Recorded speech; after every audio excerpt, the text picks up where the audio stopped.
امروز متاسفانه میبینیم در صفحات فتواهای عجیب و غریب از آدرس یک تعداد داده می شود. یکی پیدا می شود میگوید اگر به کسی عطر خوشبویی را پیش بکنی، کدو را پیش بکنی که پیامبر دوست داشت، اگر یه آدم بگوید که من خوش ندارم، کافر شد، از دین برآمد، بیدین شد. کسی آمد پابجی بازی کرد، دوباره نکاح بخواند، دوباره کلمه بخواند، خودش کافر، زنش طلاق شد. کسی اگر ریش را تراشه، به آینه خود نگاه کرد، دلش خوش شد، کافر شد، بیدین شد. وقتی که خود ما می آییم با خزعبلات و چرندیات خود را مورد استهزاء و تمسخر دیگران قرار میدیم، مورد توهین و تحقیر قرار میدیم، بعد روی منبر فتوا هم میده کسی که به عالم و ملا توهین کرد کافر شد. این دیگه تاپه تکفیر. اسلام دین عقلانیت، دین علم و دانش، دین تدبیر، دین هوشمندی، دین بیداری هست. اسلام دین اوهام و خرافات نیست. اسلام دین چرندیات و خزعبلات نیست. اسلام دین فال و خواب نیست. اسلام در زندگی عملی ما برای ما برنامه دارد. بنابراین ما من حیث مسلمان متوجه باشیم که از اسلام چگونه نمایندگی میکنیم، از آدرس اسلام چی میگوییم. خصوصا جهت این پیام من متوجه دعوتگران هست. با علمای محقق و متبحر کار ندارم، اما دعوتگران ضعیف و بیچاره مثل من که امروز لقب مولوی و مولانا و مفتی برای خودشان گرفتن، از آدرس پیامبر و علم و دانش دین و شریعت و آدرس مقدس جهانی و بین المللی اسلام برای مردم خود را معرفی کردن، باید متوجه باشند که با زبانشان از آدرس اسلام چی میگویند. اسلام را دین خرافات و اوهام و خزعبلات و خواب و فال و چرندیات و موارد خود ساخته معرفی نکنند. امروز متاسفانه میبینیم در صفحات فتواهای عجیب و غریب از آدرس یک تعداد داده می شود. حتی یا دانسته و ندانسته باور خوارج به ذهن مردم تلقین می شود. خوارج گروهی هستند که با ارتکاب گناه کبیره مسلمان را از چارچوب ایمان بیرون می کشد، تکفیر می کند. باور و عقیده تکفیر خطرناکترین حربه استعمار در امتداد تاریخ برای ضربه زدن اسلام و امت اسلامی بوده است. ما به خود اجازه ندهیم که بدون تحقیق، بدون در نظر گرفتن قواعد و ضوابط تکفیر یک مسلمان را تکفیر بکنیم. میشنویم یکی پیدا میشود میگوید اگر به کسی عطر خوشبویی را پیش بکنی، کدو را پیش بکنی که پیامبر دوست داشت، اگر یه آدم بگوید که من خوش ندارم، کافر شد، از دین برآمد، بیدین شد. کسی اگر ریش را تراشه، به آینه خود نگاه کرد، دلش خوش شد، کافر شد، بیدین شد. کسی آمد پابجی بازی کرد، دوباره نکاح بخواند، دوباره کلمه بخواند، خودش کافر، زنش طلاق شد. حالا اگر کسی چنین کاری را کرد، کافر شد، بیدین شد.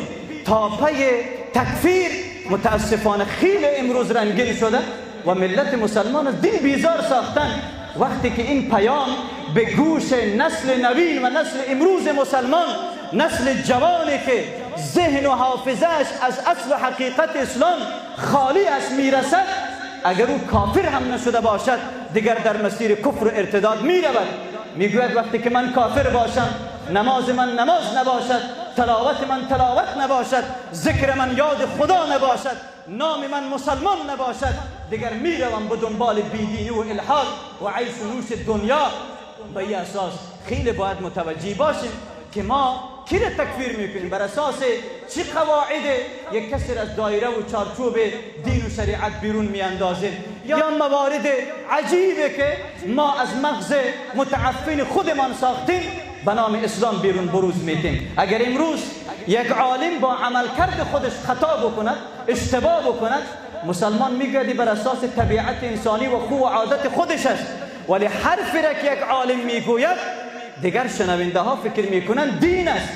چرا که ما از آدرس علم و دین به مردم خود معرفی کردیم، و تکدار دوزخ و جنت هم ساختیم، یک عده را به دوزخ میاندازیم، یک عده را به طرف جنت میبریم. نه، یه حق را ما نداریم.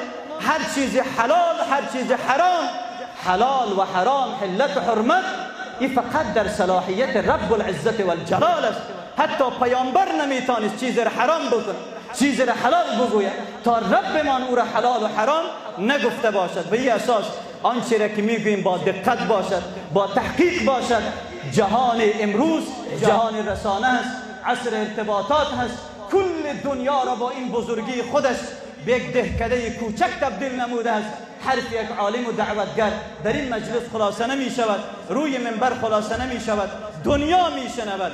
حالا وقتی که خود ما می آییم با خزعبلات و چرندیات خود را مورد استهزاء و تمسخر دیگران قرار میدهیم، مورد توهین و تحقیر قرار میدهیم، بعد روی منبر فتوا هم میده کسی که به عالم و ملا توهین کرد کافر شد.